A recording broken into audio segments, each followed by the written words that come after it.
안녕하세요. 100세까지 건강하게 여러분들과 함께 살아갈 시니어 유튜브 크리에이터 웩스킴입니다. 오늘 영상에서는 겨울철 장염에 대해서 알아볼까 합니다. 그럼 함께 건강에 대해서 공부해 볼까요? 겨울철 인체에 장염에 대해서 왜 발생하는지를 자세히 말씀드리겠습니다. 겨울철 장염이 발생하는 이유는 여러 가지가 있습니다. 먼저 장염은 주로 바이러스, 박테리아 또는 기타 병원체에 의해서 발생하는데, 겨울철에는 실내 활동이 많아지고 환기가 잘 되지 않아서 병원체가 쉽게 전파될 수 있습니다. 특히 노루 바이러스 같은 일부 바이러스는 추운 환경에서 더 안정적이고 오래 살아남아 겨울철에 장염을 유발하는 확률이 높아집니다. 두 번째, 겨울철에는 손을 씻는 횟수가 줄어들거나 물이 차가워 손 씻기를 소홀히 하는 경우가 많은데, 이는 손을 통한 병원체의 전파를 쉽게 만듭니다. 세 번째는 겨울철에 면역력이 약해질 수 있다는 점이 있습니다. 추운 날씨로 인해 신체가 스트레스를 받고 비타민 D를 비롯한 필수 영양소의 섭취가 줄어들 수 있습니다. 이는 면역 체계를 약화시켜 장염을 포함한 다양한 감염에 취약하게 만들고 있습니다. 마지막으로 겨울철에는 특정한 식습관 변화에도 장염 발생에 영향을 줄 수 있습니다. 예를 들어 명절 등의 이유로 과식을 하거나 보관이 적절치 않은 음식을 섭취하는 경우가 많은데, 이런 식습관은 소화 시스템에 부담을 주고 장염을 유발할 수 있습니다.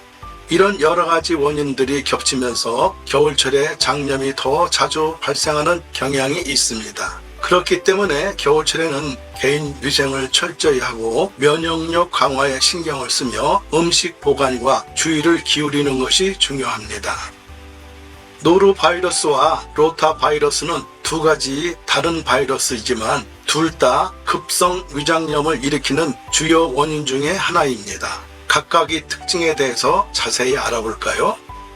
노루바이러스입니다. 전파 방식은 노루바이러스는 감염된 사람의 대변이나 구토물에 의해서 전염이 됩니다. 직접적인 접촉, 오염된 물이나 음식 섭취, 오염된 표면을 만진 후 손을 입에 대는 행위 등으로 전파될 수 있습니다. 증상은 감염 후 12시간 내지 48시간 이내에 구토, 설사, 메스꺼움, 복통 등의 증상이 나타나며 때로는 발열, 두통, 근육통이 동반될 수 있습니다. 발병 시기, 노루바이러스는 연중 발생하지만 특히 겨울철에 유행하는 경향이 있습니다. 치료 방법은 특별한 치료법은 없으며 증상을 완화시키고 탈수를 예방하는 대중적 치료가 주로 이루어집니다. 로타바이러스에 대해서 설명해 드리겠습니다. 전파 방식은 로타바이러스 역시 감염된 사람들의 대변을 통해서 전파되며 오염된 손, 물건, 식품 등을 통해서 감염될 수 있습니다. 증상은 감염자는 구토, 수양성 설사, 발열, 복통 등의 증상을 경험하며 특히 영유아에서는 심각한 탈수를 일으킬 수 있습니다. 발병 시기는 로타바이러스는 겨울과 봄에 가장 흔하게 발생하지만 연중 언제든지 발병할 수 있습니다.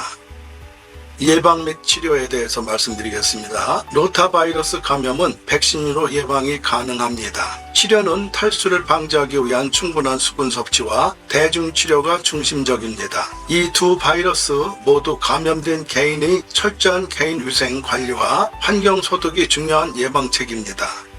특히 아이들이 있는 경우 손 씻기를 자주 실천하고 집안을 깨끗이 유지하며 가능한 경우 예방접종을 하는 것이 좋습니다.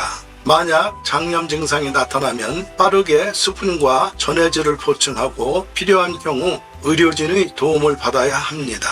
어패류에서 바이러스가 발생하는 이유는 여러 가지가 있는데 주로 그들이 생활 환경과 관련이 있습니다. 첫 번째, 필터 피더의 특성.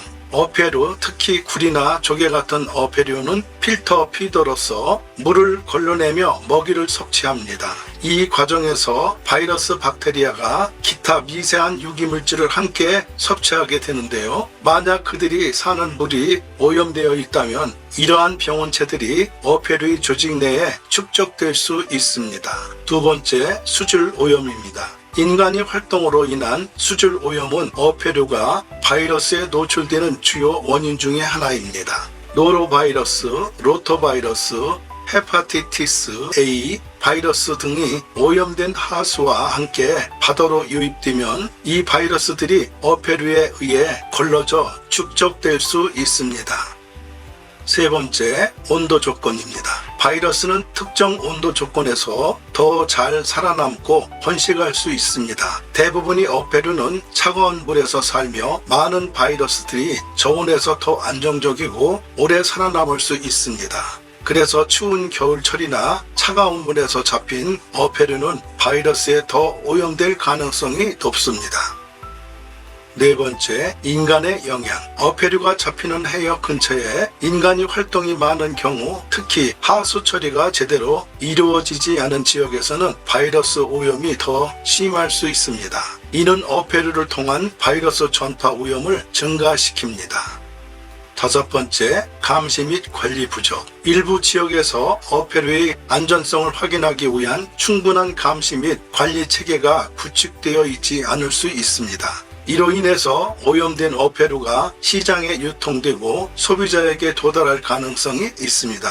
이렇게 어패류는 그들이 생활 방식과 환경으로 인해 바이러스에 오염될 수 있는데, 이를 예방하기 위해서는 어패류를 적절한 온도에서 저장하고 충분히 조리하여 섭취하는 것이 중요합니다.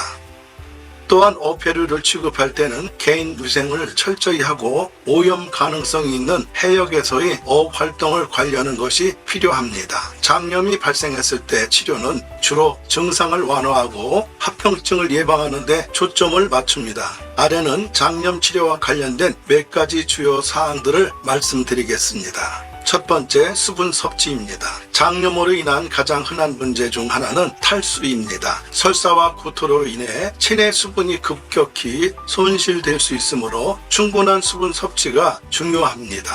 경한 경우에는 물이나 이온 음료를 마시는 것으로 충분하지만 심한 경우에는 전해질이 포함된 구강 수분 보충제 ORS를 섭취해야 할 수 있습니다. 두 번째, 식이 조절입니다. 장염이 있는 동안에는 소화하기 쉬운 음식을 먹는 것이 좋습니다. 바나나, 쌀, 사과 소스, 토스트와 같은 식품은 소화에 부담을 주지 않으면서 영양을 제공합니다. 지방이 많은 음식, 매운 음식, 카페인이 함유된 음식은 피하는 것이 좋습니다. 세 번째, 약물 치료. 대중적 치료, 구토나 설사를 줄이기 위해 처방될 수 있으며 메스꺼움을 감소시키는 약물도 사용될 수 있습니다. 항생제는 장염 박테리아에 의한 것이며 심각한 경우에는 항생제가 처방될 수 있습니다.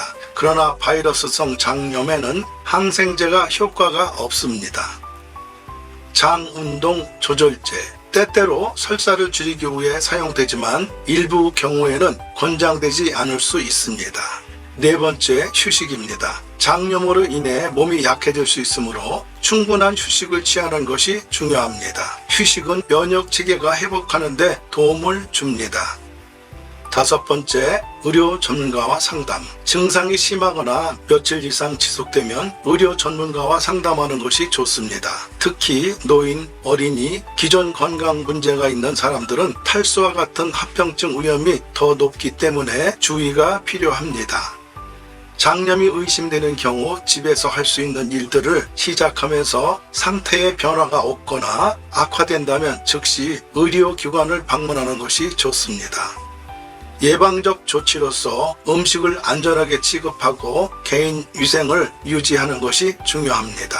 겨울철 장염을 예방하기 위해서는 몇 가지 중요한 조치들을 실천할 수 있습니다. 다음은 예방을 위한 여러 방법들입니다.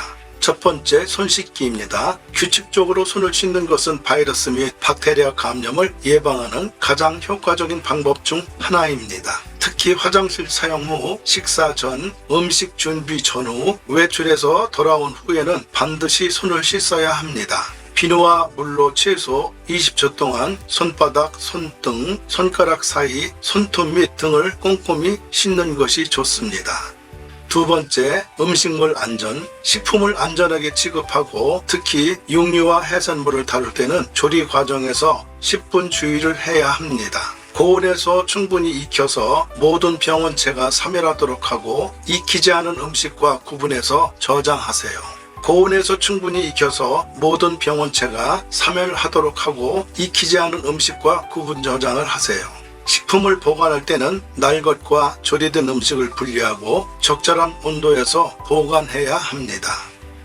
세 번째, 올바른 식품 선택입니다. 겨울철에는 오염 가능성이 있는 생선이나 어패류 섭취를 줄이는 것이 좋습니다. 신선하고 검증된 출처에서 구입한 식품을 선택하고 유통기한을 확인하세요. 네 번째, 개인 위생 유지입니다. 재채기나 기침을 할 때는 휴지나 팔꿈치 안쪽으로 입과 코를 가리고 사용한 휴지는 바로 버리세요. 개인용품은 따로 사용하고 감염자의 물건과는 분리하세요. 다섯 번째, 면역체계 강화입니다. 충분한 수면, 균형 잡힌 식단, 정기적인 운동을 통해 면역체계를 강화할 수 있습니다. 겨울철에는 햇빛 노출이 줄어들기 때문에 비타민 D 보충을 고려해 볼 수도 있습니다. 여섯 번째, 환기입니다. 실내 환기를 자주 해서 공기 중에 병원체 농도를 낮추세요.